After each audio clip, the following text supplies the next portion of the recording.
Hello, everybody. We're back this time to talk about the 1999 Type O Negative album, World Coming Down. This album is a tough one to listen to, not because it's bad or anything like that, but the subject matter and the tone are pretty intense. And, if you're feeling sad or like you want to listen to something that'll make you feel happy, or you want something that has like I don't know, like a fast-paced kind of energy to it. First of all, you're generally kind of looking at the wrong band, but also you're definitely looking at the wrong album. This album takes its time. It's slow. It's it's rough. It's tough to sit through if you're in a bad mood. So I do not recommend this one to anybody who gets very easily affected by the mood of the music they're listening to. However, if you want to listen to something that is well made, beautiful in its darkness and depressing nature, I do highly recommend this album because some of these songs are fantastic.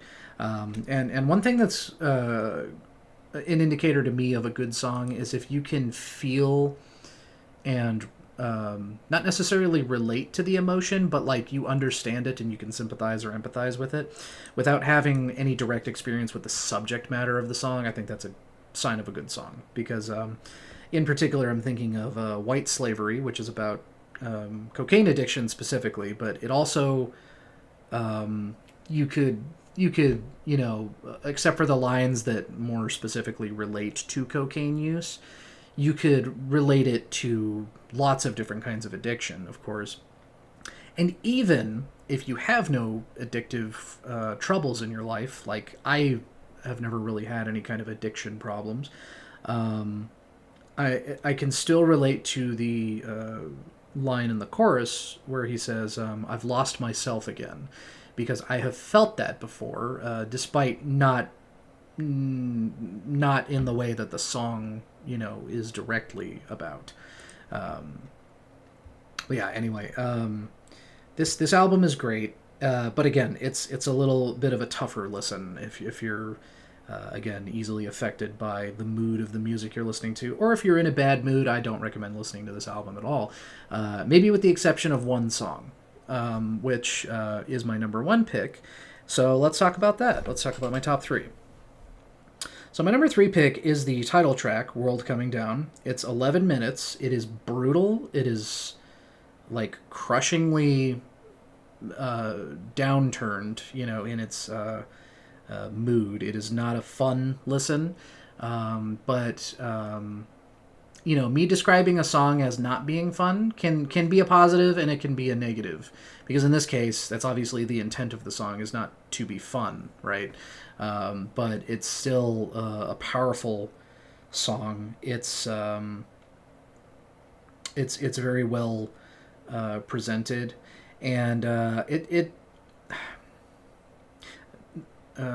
okay, I was about to say something that was completely not true. I was going to say this is one of the first times I can remember Kenny singing on a song, but that is absolutely not true because he sings on Christian Woman on Bloody Kisses. But I do like the Type O tracks where Kenny will sing on the track as well, because I like having the contrast between Pete's voice and Kenny's voice, because they don't sound anything alike. But yeah, I really do like the way that the song is structured, where Kenny sings the chorus for the first couple of times, and then the last time it's Pete doing it, and I think that's just like a kind of cool build up. Um, but yeah, good song. Again, though, it's a bummer to listen to, but it's well done. So my number two pick is going to be "Everything Dies," which um,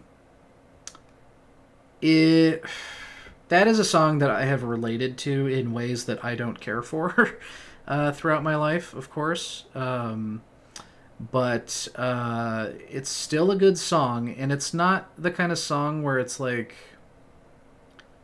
overly depressing, despite being extremely depressing, because the music is not so dour that it makes it like unenjoyable.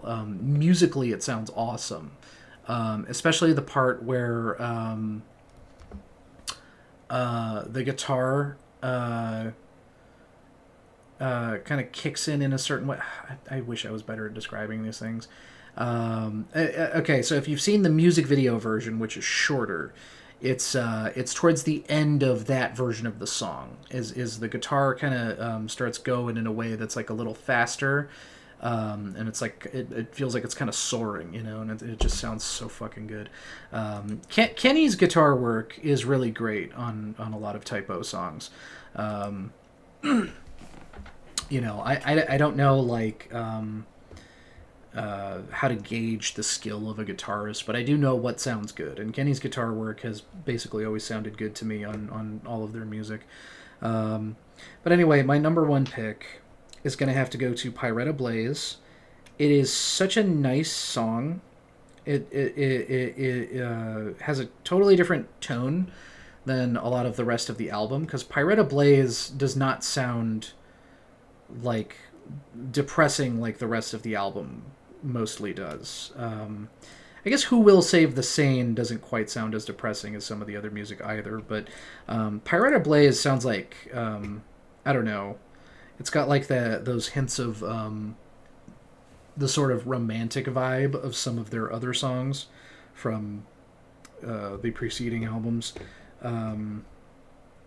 And it's got such a nice chorus to it. It's I love singing along to this song. It's really great. This isn't one of my favorite Typo albums because generally it's hard for me to just like turn on one of these songs and just kind of, you know, get into it in the same way as like some other ones. But Pyretta Blaze is one of my favorite Typo songs. It's really good. I do want to give a little tip of my hat here though to White Slavery, which is a really good song. Everyone I Love Is Dead is, again, that is so depressing sounding, but the song is good. And then also their Day Tripper medley, which is the closer for this album, which is interesting. It's Typo Negative doing, I think it's 3 different Beatles songs as a medley, which maybe controversial opinion, I don't know, given how obviously famous and influential they are. I don't care for the Beatles, but I've heard covers of Beatles songs where I'm fine with those, which is, you know, I don't know. But this medley that they do is actually really nice, and I like the way they transition between the songs, and it sounds like natural. It was the first time I heard it. I didn't know those Beatles tracks necessarily, so I didn't know that these were 3 different songs that were being combined like that. But it's a good way to end the album because it sort of I don't know, lightens the pressure a little bit that you feel while listening to the album, the weight, I suppose, because it's pretty heavy. But anyway, overall, pretty good album. It's a very emotionally intense experience if you're, like I said, someone who's more easily affected by what you're listening to. So again, I do not recommend listening to that if you're really, really depressed. But I listened to it while I was really, really depressed, you know, for 20 years? Or I wasn't listening to it when I was 10, but you know, little self-deprecation there. But anyway, yeah, fucking great. We're gonna call it quits on this one though, and move on to our next one, which is going to be their album Life Is Killing Me. That is the next one that we're going to talk about. So I'll see you guys in the next video. Thank you for watching and all that shit. Bye bye.